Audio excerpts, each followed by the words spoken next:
Welcome to Rogues Gallery, the Trilby Tour's look at the worst of the golf from each event.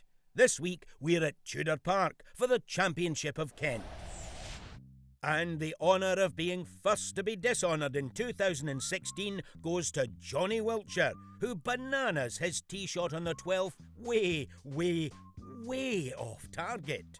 On the 18th is Robert Patterson with a real dribbler of a drive.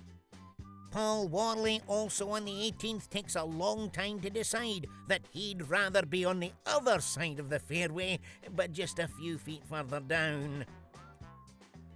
Playoff contender Craig Blow-Up Blackford practices his hosel snagging on the 16th. And while we may finally have captured young Tony Mather playing his first ever decent shot on the Trilby Tour, we can always rely on him to give us a couple of decent rogues as well. Warren Curley on the 12th decides that the green is for losers, and he'd far rather be in the rough, like a real winner. Trilby newbie Mark Miller can't see the green for the trees on 14th, but I think that's really the way he wants it to stay, the big tree hugger. The always troubling uphill lie is tackled by Michael Simpson on the 15th with an action pose and a wild slash to the right. A perfect tactical play. David Moult manages a rogue's double on 18 by playing a useless shot and shedding his club.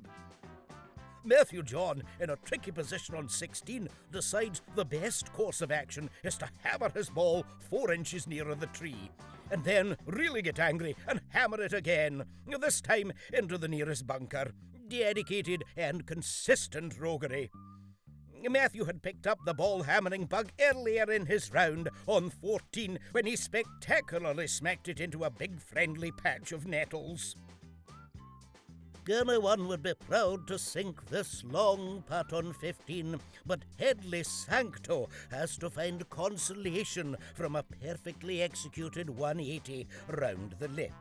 Barry Hudson on 14 decides his best chance of winning is simply to wipe out the competition. Learn to duck, lads. Also on 14, Ben Thompson has apparently had enough of his ball and so determines to send it into the deep, dark woods, never to be seen again. Another attempt here to see off fellow competitors by Nigel Bolt on 14, but he really needs to aim a bit lower to have any effect. Just the one entry into Who'd Be a Cameraman this week as an apparently benign tee shot from Stephen Glover on 10 seems absolutely determined to hit Ant. It's clearly got something against the lad. And seemingly still in shock from being clouted on the ankle, cameraman Ant manages to lose Mark Seven's tee shot on the 10th. Or should that be his attempt to reach the tee on the 11th? Still on 10, Peter Patterson tries to bounce his tee shot off this copse of trees, with the inevitable results. Ian Huckstep, out of position on the 9th, decides that the best way to reach the green is to delicately lob his ball a few feet forward. Undeterred, he then decides that what was missing from his previous effort was power, something he adds to little beneficial effect. Through the heat haze on the 9th fairway, we can just about make out Sean Doyle sending his approach shot back to where he started, the fairway on the 1st. Cooey, we see you, Alan Basciano, hiding behind those trees. Let's see what you can do with this recovery shot on the 9th. As expected, not a lot. We're not sure who this chap is playing from the stream on 8, and it's probably best for everyone concerned if we don't even try to find out. The 7th at Tudor Park is a simple par 3, unless it's being played by our old friend Alan Basciano. Then it becomes a par 5.